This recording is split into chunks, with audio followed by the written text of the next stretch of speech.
Sarasvati yang akan ngobrol-ngobrol bersama salah satu perempuan di balik Stellar Women. Nanti akan bersama Kak Alia Alfitra, salah satu co-founders dari Stellar Women dan juga co-founder serta COO dari Tinkerlast. Pasti udah tahu dong Kak Alia.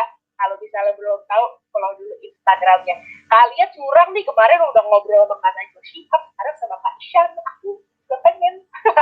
Oke deh, langsung aja. Ini dia, please welcome Kak Alia Alfitra.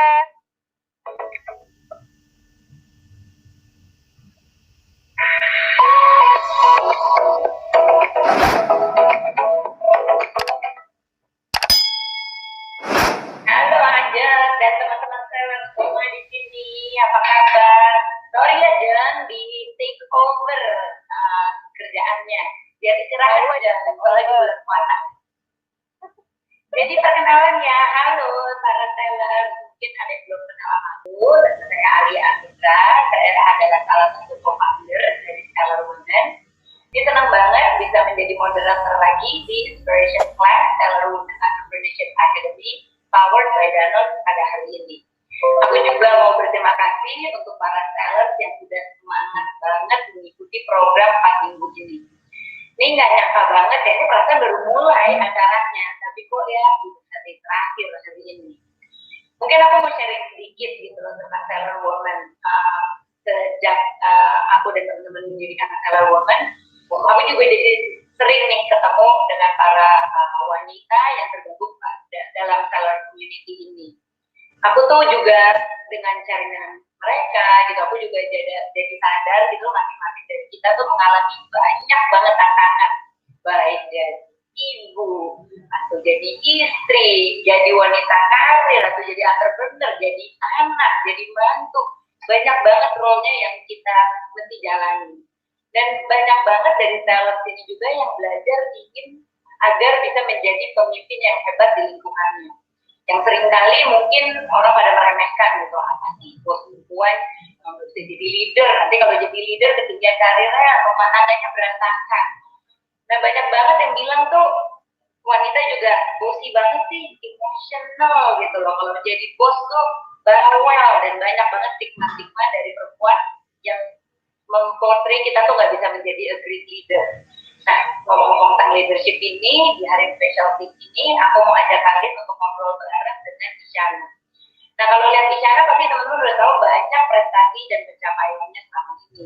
Oleh karena itu, aku ingin ajak teman-teman untuk ngobrol bareng Isyana, untuk belajar bagaimana sih pengalaman Isyana menjadi leader, dan arti leader untuk seorang Isyana itu bagaimana.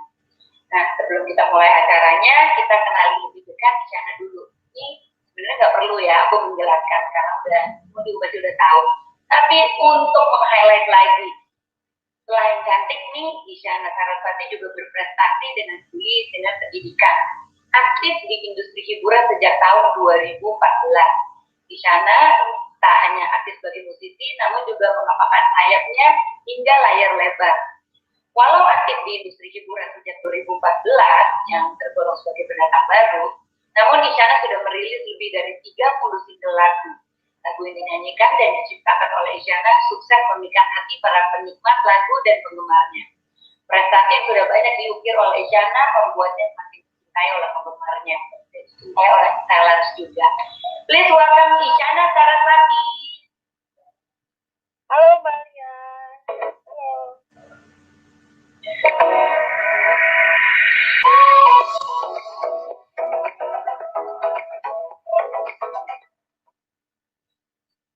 Hai Isyana, sorry tadi ada bumpernya, ini udah halo-halo tadi ketutup bumper. Udah semangat ya, udah halo. Ya halo ya, ada bumper. Kita ulang lagi jadinya. Isyana apa kabar? Baik, alhamdulillah. Mbak Alia apa kabar? Hai, ini masih ini ya, semangat ya. Ini deket-deket jam-jam ini nih, bahaya lagi puasa soalnya. Bener, jam-jam yang paling ya krusial ya. Ya, keroncongan di perut. Asli, tapi kita tetap semangat karena kita mau ngobrol lebih jauh nih sama Isyana, mau tahu lebih banyak. Mungkin mau tanya dulu, Isyana apa sih kesibukannya nih akhir-akhir ini? Ya, jadi akhir-akhir ini memang aku lagi sibuk mempersiapkan proyek album terbaru dan sudah keluar dua single. Salah duanya adalah Unlock Lucky dan Gilson yang juga baru banget. Dan dua single tersebut adalah rangkaian menuju album keempat. Terus kemarin juga baru banget nulis proyek baru di dalam lagu Terima Kasih Pahlawan Hebatku. Aduh, sibuk banget ya Shana ya. Kayak benar-benar gak mau tetap. Alhamdulillah ya, walaupun pandemi tapi tetap bisa observasi. Bersyukur banget sih. Syukur ya, sibuk itu tuh sekarang tuh rezeki ya Shana ya. Iya, betul. Nah ini kita mau ngomongin mungkin sesuatu yang lebih personal kan tadi melihat dengan prestasi yang dicapai, dengan kesibukan Shana sendiri gitu loh. Pasti kan didukung juga gitu loh. Mungkin di sana punya tim gitu loh yang mendukung kesibukannya dan prestasinya di sana juga. Boleh cerita nggak sih? Kayak what kind of team do you have di sana? Ya, jadi memang sudah menginjak 1 tahun lebih. Sekarang aku membangun tim sendiri karena kan aku sekarang jalannya sendiri ya. Dan aku merasa alhamdulillah sekali walaupun sekarang timnya masih bilang yang sangat kecil, tapi aku merasa sangat solid dan yang terpenting tuh visi dan misi aku dan tim aku tuh sama, selaras gitu. Jadi pada saat menjalankan mimpi-mimpi aku tuh bisa dijalankan dengan sangat baik. Karena menurut aku butuh tim yang solid itu paling penting dalam menjalankan suatu mimpi gitu. Benar, kesuksesan kamu tuh kayak ya bener kesuksesan tim itu juga soalnya. Jadi benar-benar harus. Iya. Nah tapi ketika decided ini kan tadi bilang baru 1 tahun ini mau baru create tim gitu. Ada nggak sih ketika memiliki mau memulai itu gitu mau punya tim nanti kan you become a leader gitu. Ada nggak sih perasaan nggak percaya diri atau kayak aduh ini sekarang udah harus bertanggung jawab over other people nih gitu. Do you have that feeling gitu loh ketika mau create tim itu? Kalau sampai dibilang nggak percaya diri sih alhamdulillahnya enggak, karena memang ini kan salah satu mimpi aku juga dari usia cukup dini ya untuk punya record label sendiri gitu ya. Kemudian aku juga orang yang cukup bisa dibilang well plan lah dan detail gitu dalam perencanaan menuju titik yang aku ingin capai. Salah satunya adalah dengan pada saat aku seleksi orang-orang yang memang pengen gabung ke official tim aku tuh sangat berhati-hati dan pada saat aku sudah yakin oke, ini orang-orang yang aku pilih, ya aku percayakan juga kepada mereka bahwa gagasan-gagasan yang aku miliki bisa mereka eksekusikan dengan baik. Jadi aku juga mengajarkan mereka untuk menjadi pemimpin di setiap divisi mereka. Gitu. Ya, jadi berarti harus ada ini ya, level of trust-nya juga gitu ya, karena pas juga gitu ya. Nah, menurut kamu, ini kan ngomongin tentang pemimpin wanita gitu ya, itu kan dibilang udah mulai makin banyak, tapi at the same time nggak banyak juga gitu loh. Penting nggak sih menurut kamu tuh wanita itu udah harus jadi pemimpin gitu sekarang ini? Kalau menurut aku pribadi sih, ya kita harus bisa memimpin diri kita sendiri ya.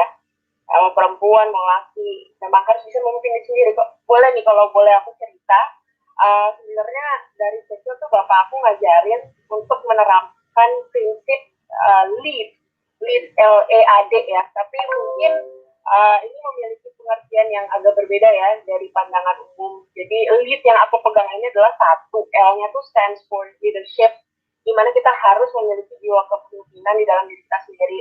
Kemudian I-nya itu buat empowerment. Jadi kita tuh harus selalu bisa menguatkan diri kita maupun orang di sekeliling kita.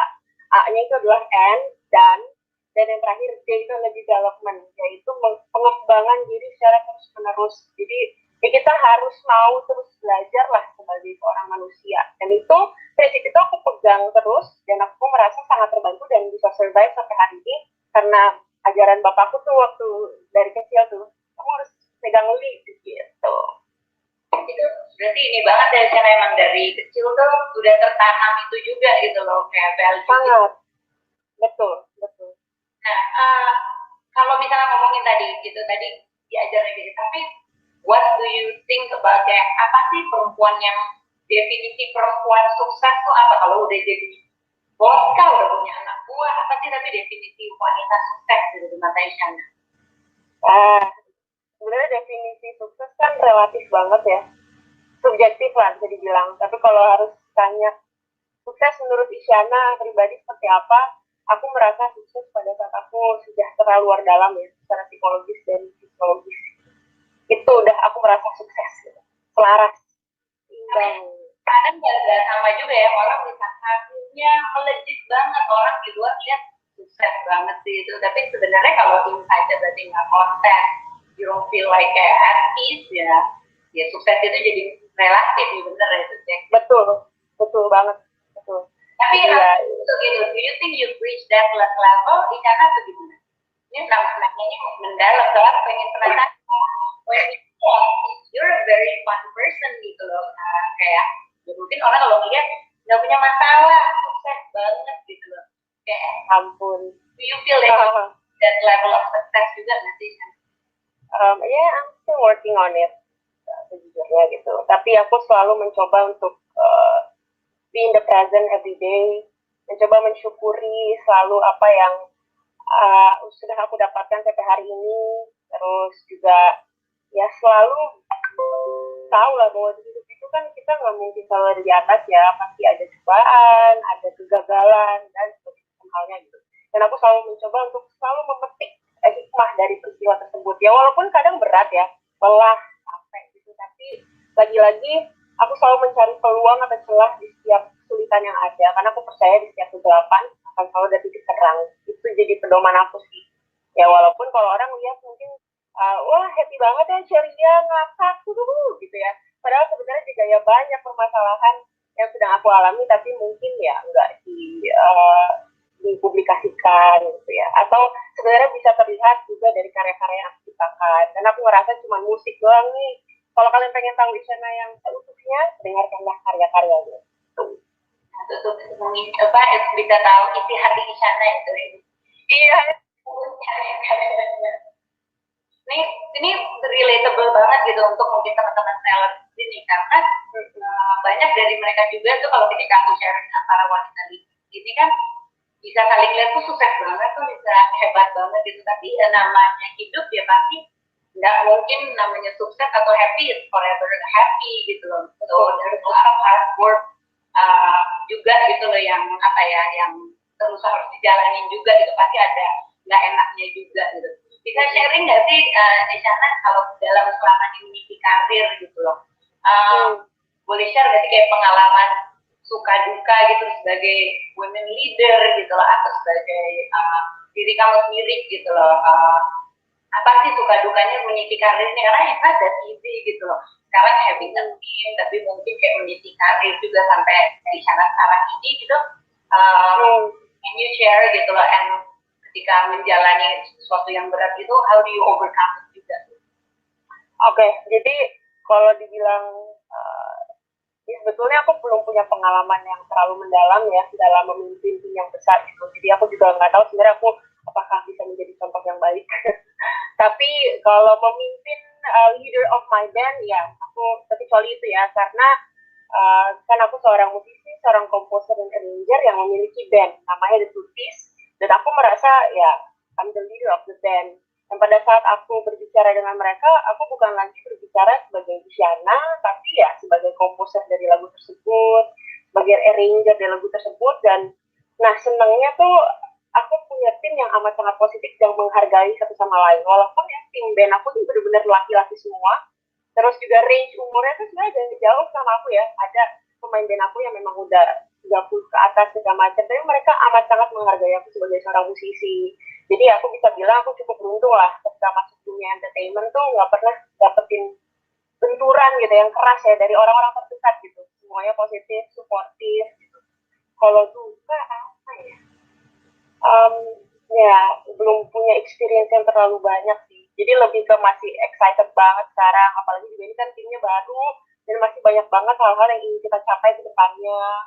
Masih banyak sekali mimpi-mimpi yang pengen kita raih gitu ya, untuk memperluas lagi koneksi dan pengalaman yang kita punya gitu ya. Itu sih.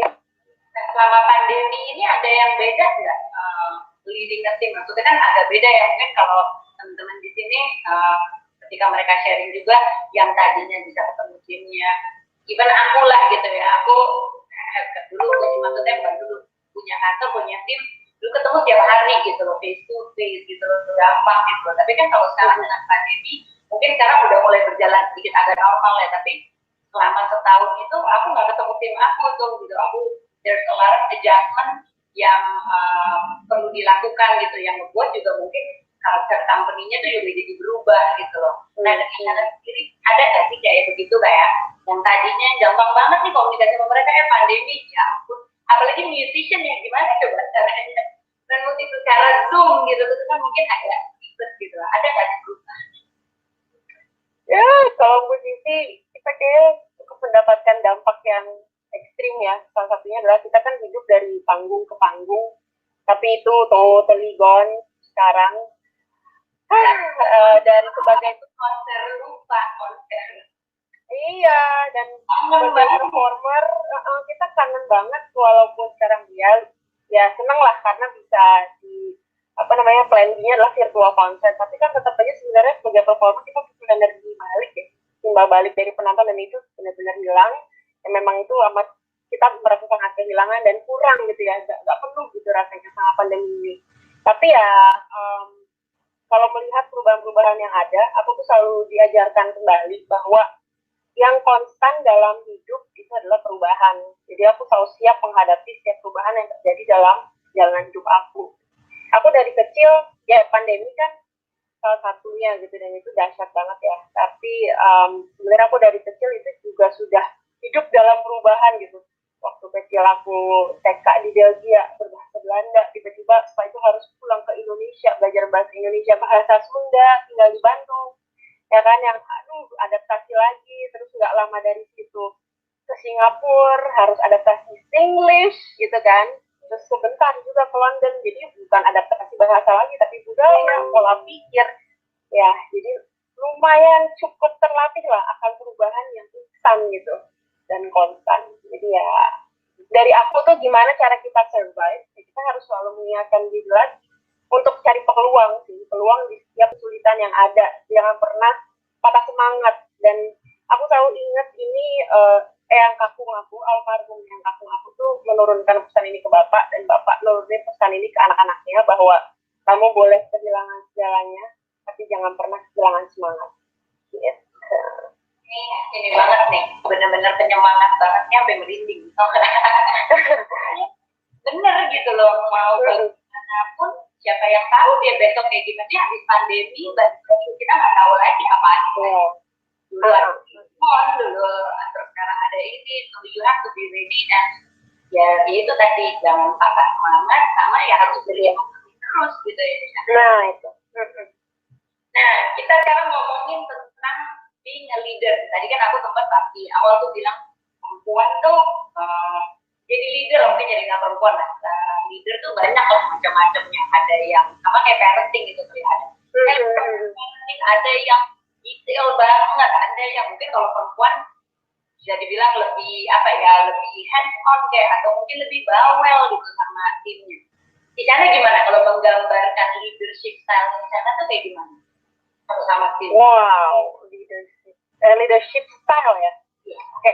Jadi kalau ada nih ya di teori DISC ya, ini salah satu teori ada tesnya, dan itu bisa menggambarkan karakter orang itu seperti apa. Nah, aku tuh masuk dalam D dan C. Aku tuh orang yang D dan C. Prosentasenya lebih besar ke D, tapi ada C juga. Nah, C itu apa? C itu compliance. Jadi aku patuh, terus juga teratur. Kemudian aku orang yang D, lumayan terlihat jelas pada saat aku ngomong kata-kata D ya, dominan, drive, decisive gitu. Dan aku selalu menerapkan itu di setiap proyek aku. Jadi setiap kali ada proyek tuh pasti ada aturan mainnya lah. Terus kemudian orang D itu adalah orang yang kalau udah punya satu titik ya yang harus dituju, itu mau ada polisi tidur 100, mau jalan tikus pasti bakal jalan, dan gua harus dapat gitu. Ya itu sih. Cuman lagi-lagi ya itu ya, leadership style setiap orang kan berbeda-beda. Jadi bukan berarti ini yang pengalaman aku juga mungkin efektif buat kalian gitu, belum tentu. Jadi pesan aku adalah kalian harus mengenali dulu sih diri kalian sendiri. Nah kan kayak gitu tuh, ini dominan, terus abis itu tadi compliance, jadi compliance, mengikuti aturan banget gitu. Nah itu kan ada pasti ada gitu loh, mau bagaimanapun namanya setiap orang pasti kan berbeda ya, bentuknya, or even kayak bertemu dengan mungkin tim member, or even mungkin orang yang pernah kerja bareng di sana yang kayak aduh gue gak gitu banget, gue mah santai aja, lihat aja nanti mungkin ada yang kayak gitu. Ada nggak sih pernah ngalamin when you have to be like that gitu, you have to show kayak oh ini this is what I want, kayak you need to be dominant, dan ya itu mengikuti peraturan, tapi ketubruk sama tim or even mungkin rekan kerja gitu loh yang nggak banget, itu bukan gue banget gitu loh. Nah itu have you ever kayak have that experience gitu loh, terus gimana sih ngadepinnya tuh kalau misalnya ketemu sama yang nggak cocok gitu loh sama kamu itu. Oke, kalau sekarang ini ya, apalagi udah punya tim sendiri, sebenarnya enggak, karena lagi-lagi kan aku orangnya detail, jadi pada saat seleksi itu, wow, selektif banget lah. Sudah memilih juga orang-orang yang visi misinya sama, terus orang yang bisa bekerja juga dengan pola pikir aku gitu. Jadi sekarang aman, tapi mungkin dulu pernah, dan aku adalah orang yang paling nggak bisa kalau ada masalah tuh dipendem lama-lama tuh nggak bisa. Jadi aku langsung komunikasi sih. Dan aku tuh kan orangnya yang senang rapat, meeting gitu. Jadi biasanya kalau ada isu langsung tuh pengennya semua orang ini meletakkan aja masalahnya di atas meja dan langsung diselesaikan juga bareng-bareng. Jadi aku orangnya cukup straightforward dan nggak bisa menahan-nahan sih. Komunikasi sih guys. Jadi so far nggak ada yang sampai clash gitu, nggak ada dong ya, karena kan ya mungkin gitu ya, kalau misalnya kita terlalu optimis gitu loh, kita terlalu dominan, kadang di persipnya especially perempuan gitu loh, di persipnya kayak nggak banget sih lo gitu loh, tapi beda banget ketika mungkin berhadapan sama laki-laki gitu. Ketika laki-laki itu sangat optimis dan sangat dominan, itu kodratnya yang mungkin gitu loh, laki-laki kayak gitu cukup dimaklumi gitu loh. Mungkin di industri kreatif gitu, di industrinya Tisyana gitu kayak ada gitu kejadian kayak gitu, karena menurut aku di industri musik itu juga cukup berat gitu loh, persaingan lah, atau misalnya dengan ya itu tadi aja bandnya aja banyak kan laki-laki gitu loh, tuh sebagai wanita untuk kayak untuk kayak ya udah this is my voice gitu, itu it takes kayak step yang berbeda dibanding kalau laki-laki ya udah ajar terus. Kalau perempuan kayak ini harus hati-hati nih, harus ngerti ya nggak sih, kalau di sana merasa kayak gitu juga. Sebenarnya aku pengalaman seperti itu mungkin aku belum pernah mengalami ya, tapi ya mungkin pernah mendengar juga ya ada teman-teman yang mengalami pengalaman seperti itu. Jadi lagi-lagi aku merasa sangat beruntung karena aku memiliki environment yang nggak membedakan antara wanita dan laki-laki. Tapi nggak tahu juga apa gara-gara aku dominan kali ya, jadi ya bodoh amat pokoknya. Tapi kayaknya gara-gara itu juga deh. Jadi kayak nggak apa-apa, terserah lu mau ngomong apa, tapi aku goals aku gitu. Aku tetap dengan cita-cita aku yang sudah aku impikan dari kecil. Nggak boleh ada orang yang bisa mendistract itu, mungkin ya. Nggak tahu juga. Tapi good trade juga tuh, daripada mikirin ini orang gimana ya, suka nggak ya, ini nggak ya gitu loh. Tapi kita mendapatkan apa yang kita impikan ya, apalagi kan karena intinya ya dari kecil udah tahu nih mimpinya, mungkin udah punya kegiatan gitu, udah punya plan, akhirnya misalnya gitu juga. Mungkin teman-teman di sini, if you know what you wanna achieve gitu loh ya, you have to fight for it juga gitu loh, jangan cuma mikirin aduh ini nggak enak, aduh ya itu, nanti lama-lama nggak achieve apa-apa ya kan. Betul.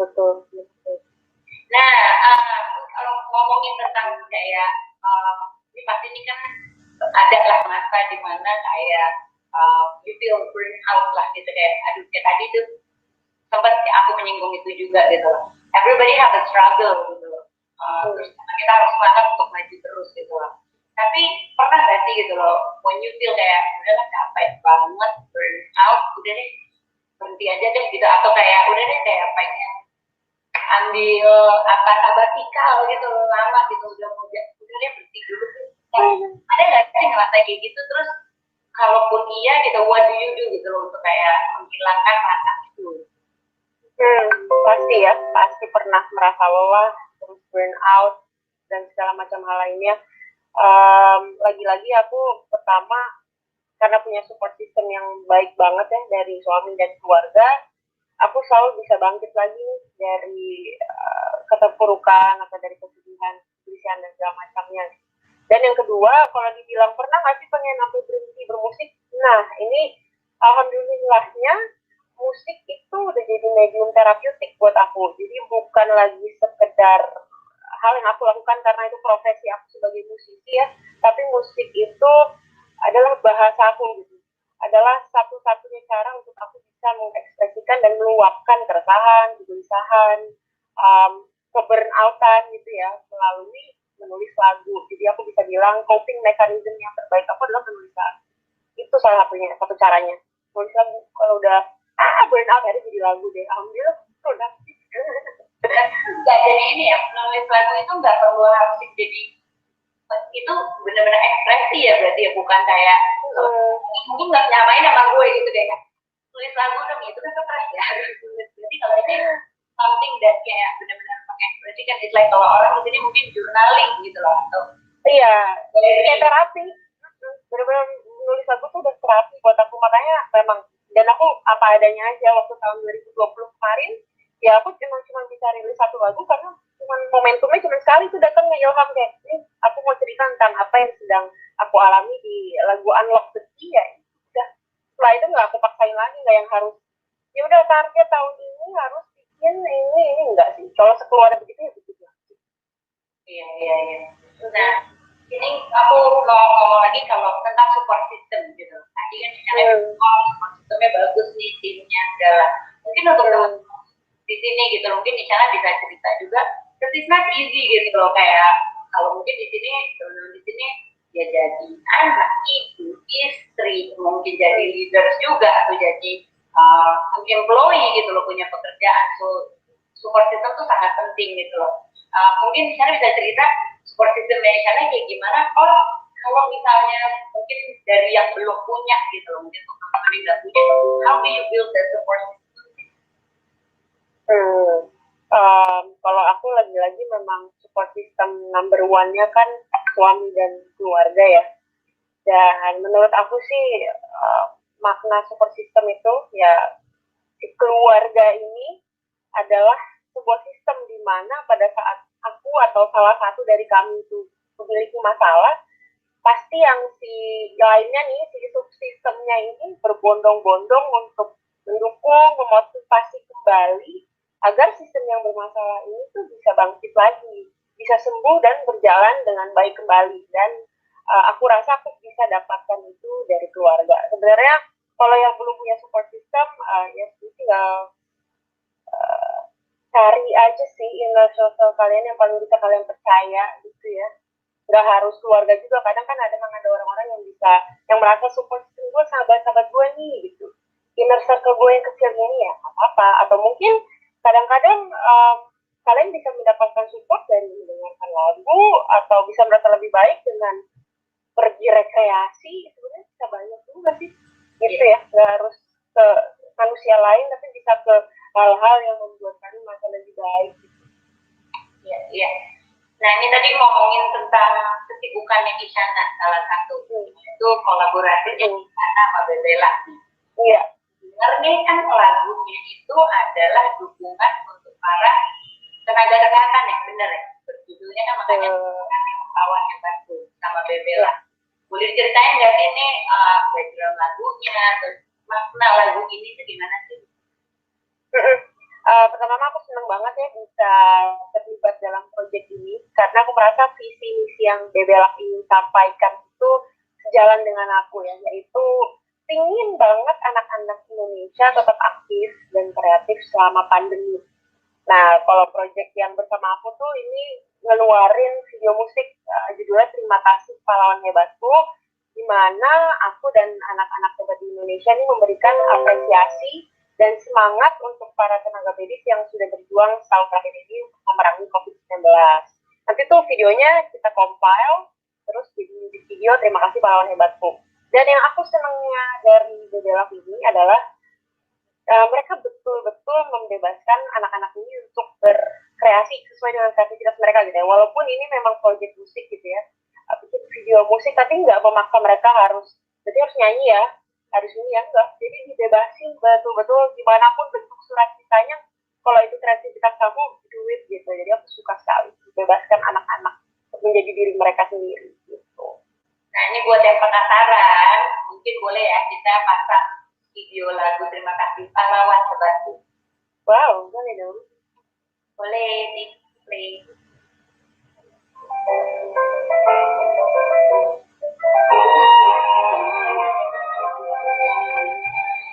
Terima kasih pahlawan hebatku. Terima kasih tak pernah kehabisan akal. Banyak akal sepertimu. Terima kasih atas keberanian. Terima kasih menjadi yang terdekat.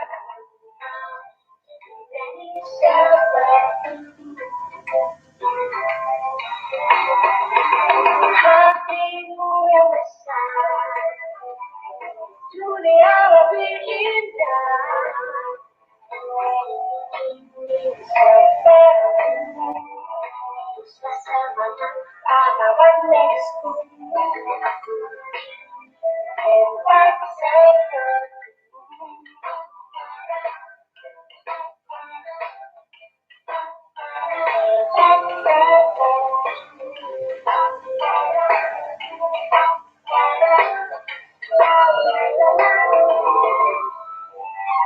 Terima kasih atas keberanianmu. Terima kasih menjadi yang terdekat. Kau berani sepertimu. Hatimu yang besar membuat dunia lebih indah. Ingin sepertimu. Semangat pahlawan medisku. Aku ingin hebat sepertimu. Terima kasih kembali anak-anak hebat Indonesia. Terus berkarya dan terus sehat ya.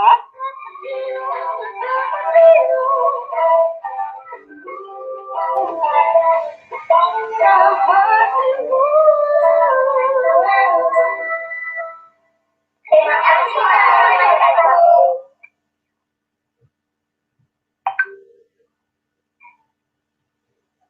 Bagus banget itu, gemes banget anaknya. Gemes ya ampun. Bagus banget, pada luwes semua. Bagus banget sih Cana, kayak ini sangat meaningful banget, anak-anak bisa tahu juga gitu kerja kerasnya para nakes gitu ya di zaman pandemi ini ya. They are the real hero gitu untuk benar-benar lahir ini. Thank you Isyana, ini ngobrol-ngobrol banget, tapi ini sebelum I let you go dan sebelum aku wrap up juga gitu, sebenarnya ada beberapa pertanyaan dari para sellers gitu. Ini coba nih, tadi ada yang penasaran, tadi aku juga penasaran nih dari Lydia Atmaja, boleh nggak sih Kak Isyana jelasin lagi tentang tipe-tipe personality yang tadi dijelaskan gitu. Dan menurut Kak Isyana seberapa besar sih pengaruhnya dalam mengenal diri sendiri? Itu tadi ya Isyana.